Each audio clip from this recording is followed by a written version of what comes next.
कुलक। तो कुलक क्या था? कुलक कहा जाता था अमीर किसानों को। किसको? जो अमीर किसान थे, जिन पर ज्यादा बड़ी जमीनें थी, उनको रूस में कुलक कहा गया। ठीक है। और इन्हीं कुलक से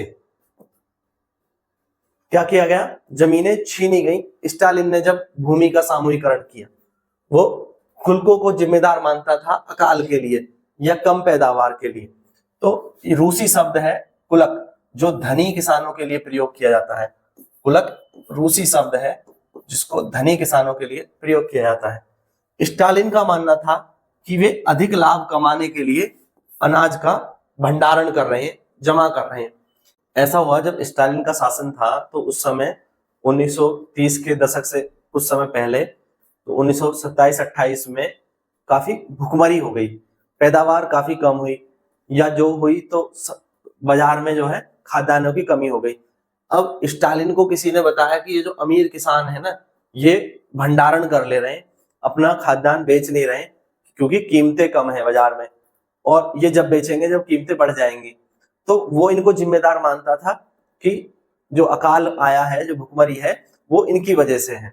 तो इसलिए उसने इनको जिम्मेदार मानते हुए क्या किया कि इनकी जमीनें छीन ली और उनका सामूहिकरण करना शुरू किया।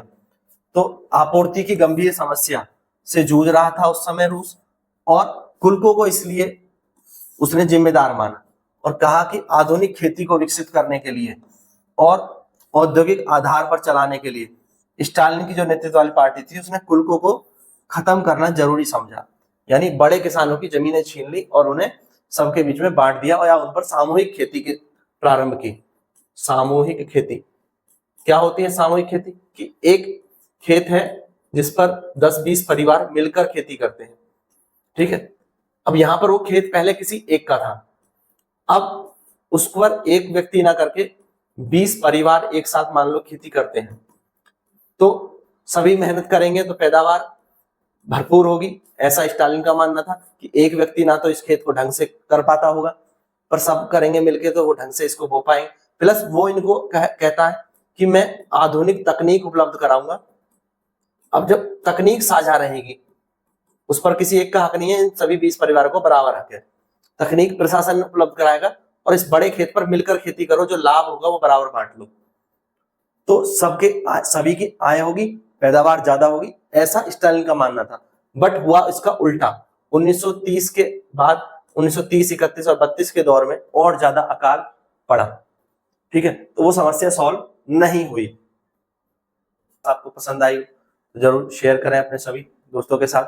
चैनल को सब्सक्राइब कर लें ताकि आने वाले क्लासेस के आपको नोटिफिकेशन मिल जाए। पीछे की क्लासेस आपको देखनी है तो प्लेलिस्ट में जाकर के आप देख सकते हैं। क्वेश्चन वाइज भी प्लेलिस्ट बनी हुई है, तो किसी एक पर्टिकुलर क्वेश्चन का आंसर अगर आपको देखना है तो उसमें आप जाकर के अपने उसी पर्टिकुलर क्वेश्चन का आंसर देख सकते हैं। Thank you guys, thanks for watching.